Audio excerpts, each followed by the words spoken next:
everyone, and welcome to this week's Old Knowledge World. I'm Krista. Thank you so much for joining me here today.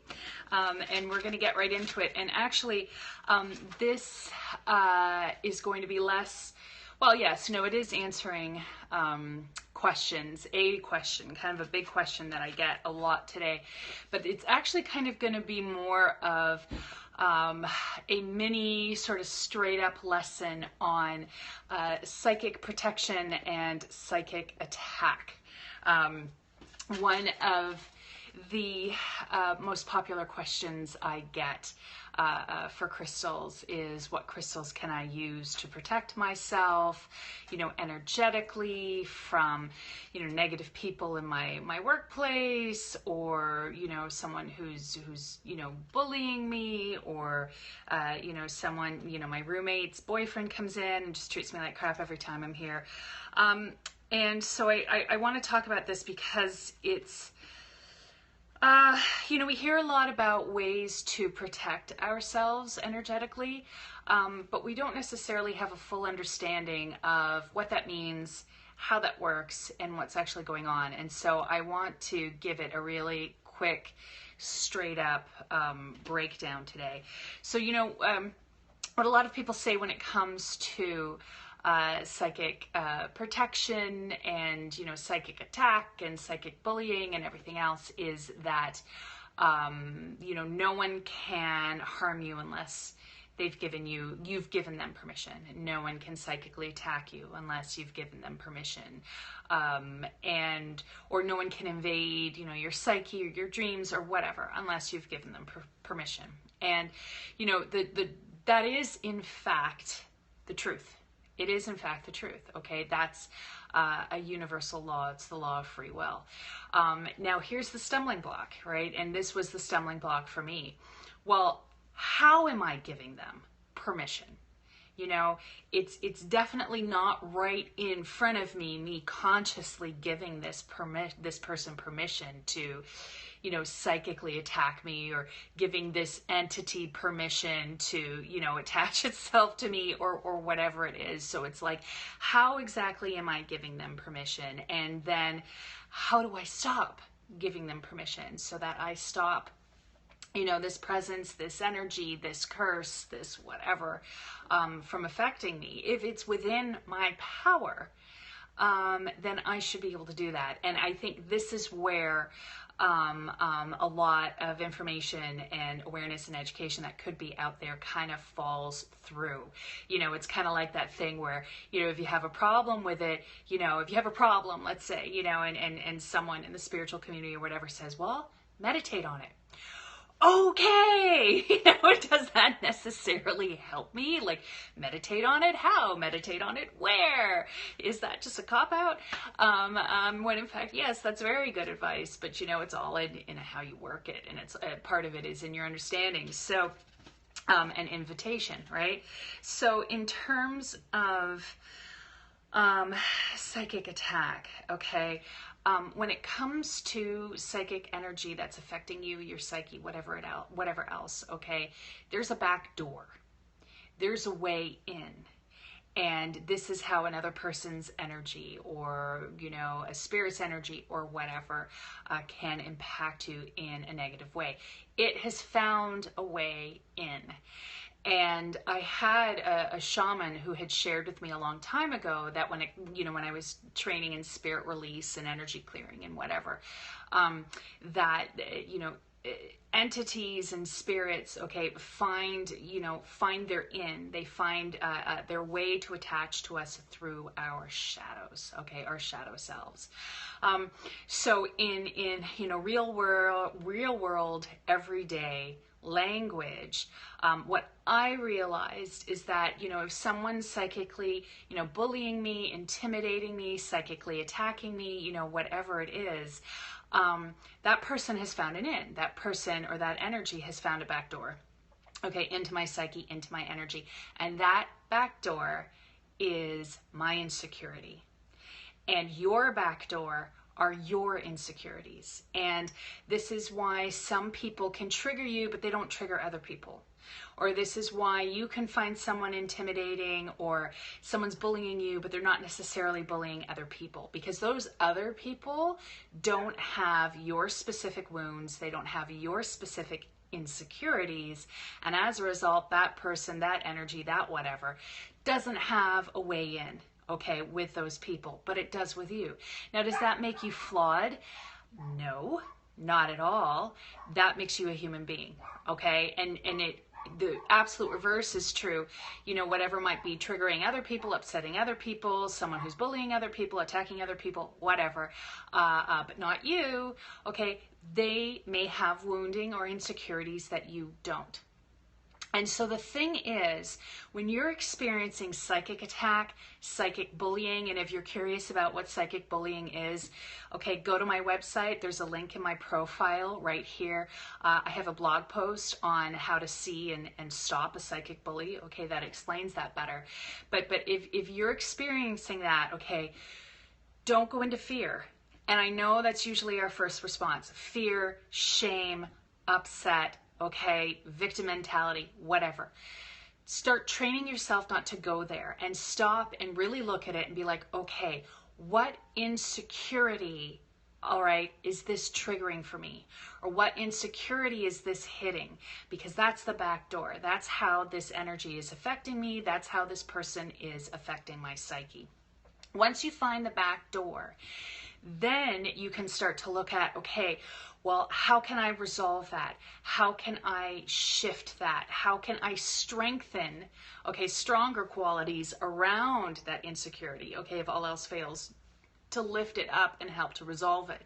And you know, insecurities, fears, shames in our emotional bodies and our psyches, you know, it's very similar to an injured part of an injured part of your body, right?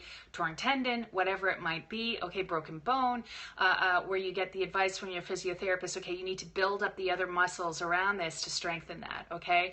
So it's about either building up better qualities. So let's say, you know, for me growing up, I always had an insecurity. One of my insecurities was weight, right? Because my weight went up and down all through my childhood into my adulthood.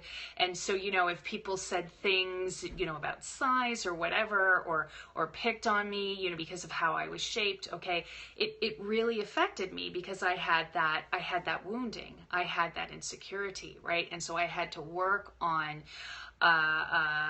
shifting and healing that for myself, but also affirming things like, you know, I'm beautiful, I'm kind, I'm all this kind of great stuff. And so when people hit me with that, I'm going to strengthen, you know, my qualities and my strengths while I'm working on healing this insecurity. But that's their in. That's how it happens. And any time you're feeling, okay, obviously, we're not talking about physical threats and harm. You know, if someone comes running into your home with a baseball bat, please run out the other door, call the police, okay? So we're not talking about physical harm, but we're talking about mental and emotional, okay, abuse, psychic attack, etc.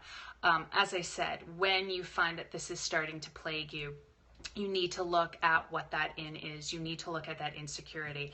And, you know, here's the thing.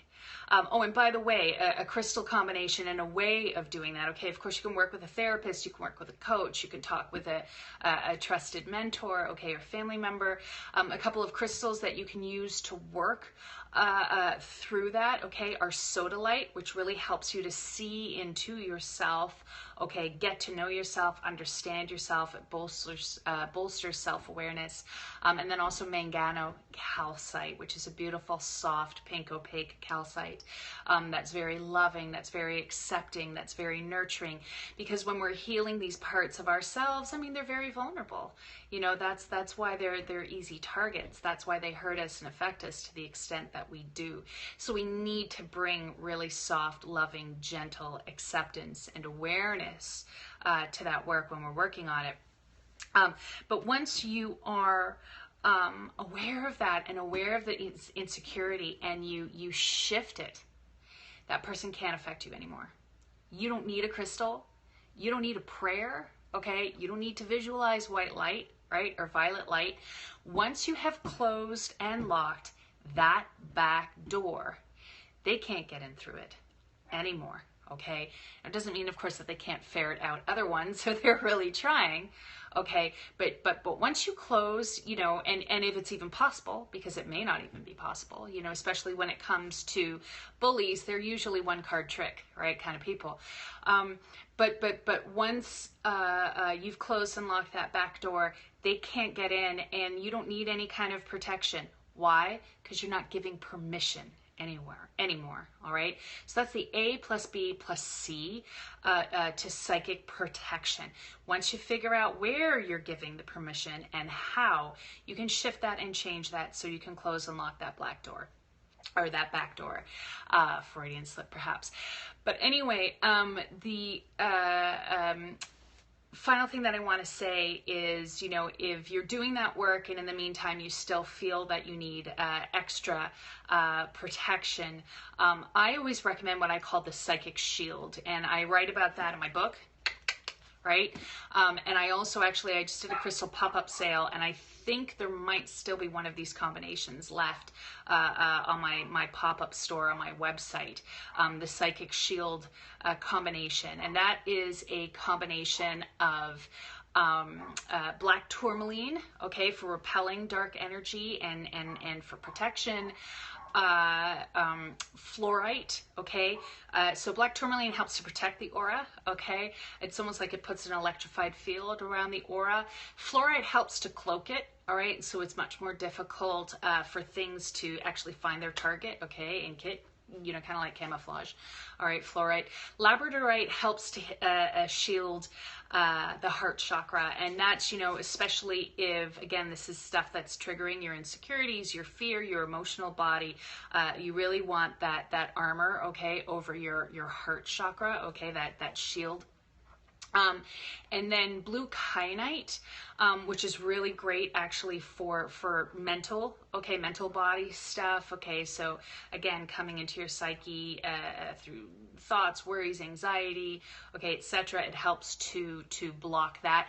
It also helps to block energy that's coming at you with malevolent intention. And then the final crystal in that combination, it depends on what you feel you need is best. I typically recommend black obsidian, you know, which I call the witch's stone, which is a highly protective stone against lower harmful frequencies, fixations, curses, okay, the evil eye, because all that stuff is real. But you can also swap in jet, which is actually what I did in the pop-up store. So in my book, I talk about, you know, black obsidian being the fifth one, but in the store I have jet, and the reason for that is because jet is especially good for empaths because it absorbs a lot of lower harmful energy in your stead. All right, so that's a very long-winded answer to the question of what crystals can I work with to protect myself. But as I said, you know, if you're just grabbing the crystals, that's a band-aid. All right, and I'm all about cause as well as symptom. The cause, you know, whatever's going on with that person, that thing, whatever, that's their wounding, that's their shadow, that's like a whole other thing, okay? And you know what, truthfully, that's none of your business because that's them and that's their process. Your business is you and your process and taking care of you. So if you're encountering this, look at your insecurities, see what's being triggered, shift them, heal them, bolster your strengths around them, okay? And you can work with sodalite and manganocalcite to do that. And then if you want that added layer of protection, by all means, layer that in, okay? It's great. And that's black tourmaline, fluorite, blue kyanite, labradorite, and either black obsidian or jet. So there it goes. Thank you so much, everyone, for joining here today with me. And as you can see, I'm trying to speed this up. I apologize, guys. Yay! Thank you. Happy Friday. Take care, everyone. Bye.